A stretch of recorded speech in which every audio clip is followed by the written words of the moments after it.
Tuko na wakili anaitwa Omar Kirwanda. Na leo tunazungumza naye mambo yanayohusiana na masuala mazima ya mkataba. Ndio. Ni vitu gani mkataba wa kazi? Usijajua mkataba wa ndoa, mkataba wa kazi. Mkataba ni mkataba.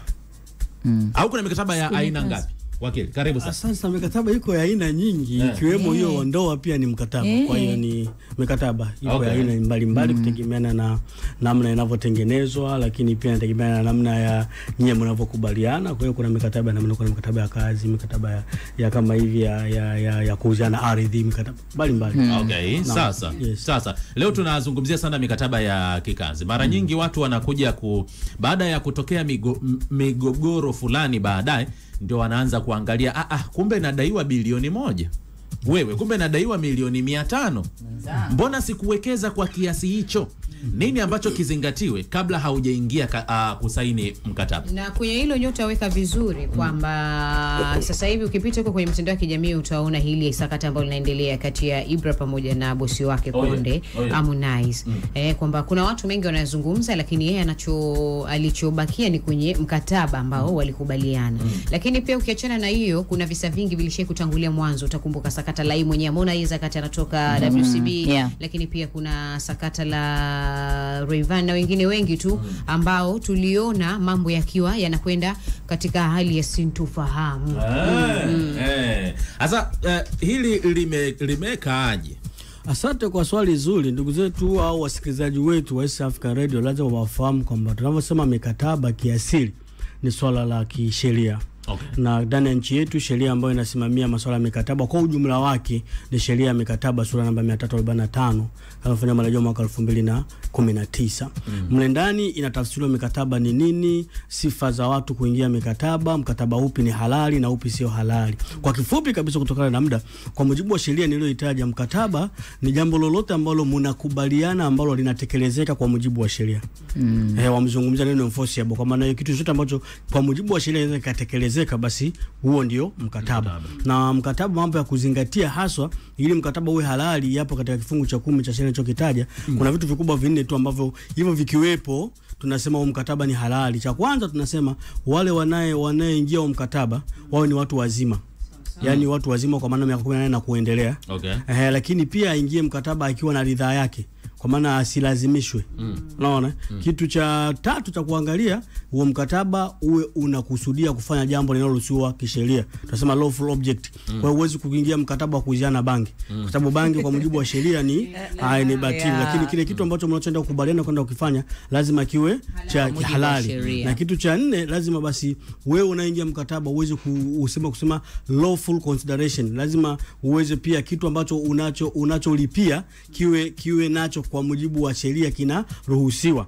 Kwa mfano, hamwezi kuuziana ardhi, baada ya mimi nakupa ardhi alafu wewe mimi nakupa labda gunia 2 za bangi. Sio kwa maana, kwa maana zile gunia 2 ambazo unachukua kama consideration si ni batili kwa mujibu wa sheria. Kwa hiyo mkataba unakuwa sio batili, sio halali. Kwa hiyo mkataba halali, vitu hivyo vinne vikikuwepo, kwamba mkataba umeingia watu wazima wote bila kulazimishwa, mkiwa na tunasema free will consent, ile mkiwa na ridhaa yako wewe mwenyewe, haujashikwa bunduki, hujalazimishwa, kila kitu fresh, umeusoma mkataba, umeukubali, na lile mlilokubaliana kwenda kulifanya ni halali, na kile ambacho unakipata ni halali, huo mkataba unakuwepo ni halali kwa mujibu wa sheria. Sasa kwa sakata hili ambalo linaendelea na si la kwanza, kwamba hawa wanaosaini huu mkataba kwamba huwa hawavisomi vile vilivyoandikwa pale, ama ni nini ambacho kinakuwepo kwa uzoefu wao? Sasa nikija kwenye swali hilo, kabla kutoa uzoefu, kwa maana swali la mheshimiwa hapa la mara ya kwanza lilikuwa sasa haya yanayoendelea koja, kwamba lazima tufahamu, kwa maana hao watu waliowataja waliingia mkataba wakiwa kama watu wazima. Kwa hiyo wao ndio wanajua ndani ya mkataba wao walikubaliana nini. Unajua ndani ya mkataba lazima wafahamu wasikilizaji, mkataba ni sheria ambayo mnaitengeneza nyinyi pande husika za ule mkataba. Sisi kazi yetu kupima hizi test viwango hivi, kama viko sawa sawa pale ni la kwenu, inabidi litekelezeke. Sasa sababu gani zinafanya wasanii au watu wengi wanaingia kwenye mkataba baadaye wanakuja kulalamika labda hela nyingi labda nini? Mbona kusema kuto kufahamu mambo ya msingi kipindi unasaini mkataba. Kwa sababu kwa mujibu wa sheria, kabla hujasaini mkataba lazima uwe umeusoma. Yaani usitake kisingizio, mfano labda ametaja nani wewe msanii mkubwa nani mtaja Harmonize. Mfano Harmonize yeye ana brand yake, kwa maana ana kampuni yake ambayo yeye kakuchukua. Sasa pale kwenye mikataba hii ya ajira kuna kitu kinaitwa standard contracts. Kwa asilimia kubwa ni mikataba ambayo inaandaliwa na waajiri alafu wewe ambao unayeajiriwa au unakuja pale maana yake unapewa tu, unaisoma baadaye unaisaini. Hata hapa mfano East African Radio utakuta mtu kashakaa na kampuni yake hii na inamiliki radio, kaandaa mikataba yake kaiweka. Hiyo ni standard, ipo kwa wafanyakazi wote, isipokuwa inabadilikana tu labda namna kiasi cha kulipana, lakini masharti ya msingi yanakuwa sawa sawa.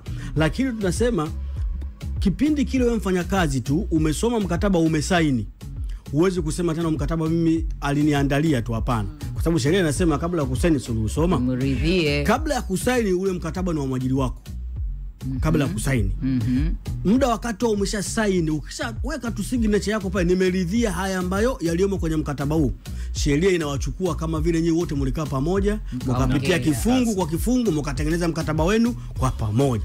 Kwa hiyo hapa bwana Ibra kwenye jambo lenu mlotoa mfano wetu, kama hatoweza kuthibitisha mkataba huo aliingia akiwa hana akili sawa sawa, labda aseme mimi sikuwa na akili, au labda nililazimishwa, au labda kuna kitu ambacho kilinifanya mimi niingie bila kujua na kinatambuliwa kwa mujibu wa sheria, atakuwa salama.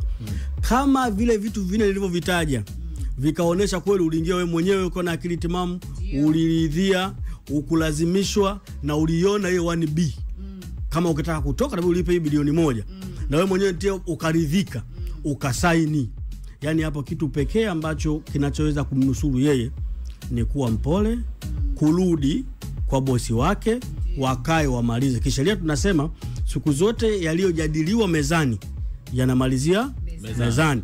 Ukitaka kubatilisha mkataba au kubadilisha kipengele kwenye mkataba, usiende kwenye media, usiende kupiga kelele. Kwa kuwa tu ulisaini mwenyewe, rudi kwa mwenzako, bana kweli nilisaini kipindi kile, nilikuwa naona hii bilioni 1 labda kitu cha kawaida, au labda nilikuwa na shida brother, lakini sasa hivi kiukweli hii mimi sina, naomba basi tufanye marekebisho ya mkataba, badala ya bilioni 1 mimi nikupe milioni 100, au naomba unisamee.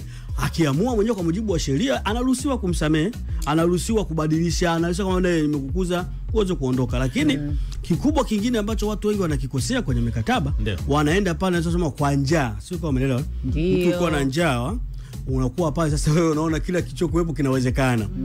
Alafu 2, watu wengi hawashirikishi wataalamu wa sheria. Mfano kama leo Ibra, mimi na uhakika angemshirikisha mwanasheria akamsomea ule mkataba na akamshauri vizuri, angetoa labda consultation fee labda hela ndogo sana, kwa sababu hii gharama za kulipa mawakili za ushauri sio hela kubwa sana, ipo kwa mujibu wa sheria, hela ndogo sana. Kwa hiyo kwa maana aina yake ya mkataba au angelipa kitu kidogo sana, lakini angepata kitu au angesaini kitu ambacho kilichokuwa sawa sawa na kina kitu kinachoitwa kuforasi. Sisi wanasheria tunasema wewe hapa kipindi unaingia kwenye mkataba unaongozwa na njaa, naweza kuzungumza hivyo, au unaongozwa na hamu ya kile kitu ambacho unataka. Njaa si ya kula tu, watu wafikiri kwamba nasema Ibra alikuwa na njaa ya kula, sema labda alikuwa na njaa ya mafanikio, au labda njaa ya kukua kimziki, njaa yoyote ile, nasema njaa ile hamu au shauku. Sisi wanasheria kutuletea jambo lako, tunaendeshwa na taaluma, sheria inataka nini, watakuwa uforasi, uweze kufikiria mbele mkataba, vitu gani haswa vinafanya watu waingie kwenye migogoro, na mimi nihakikishe kipindi uandao mkataba unamshauri mteja wangu, basi hivyo hata baadaye vikitokea vitakuwa havina shida. Kitu kingine cha kugundua, tunaandaa mikataba sio kipindi cha furaha. Wasikilizaji wote wa East Africa Radio lazima wafahamu.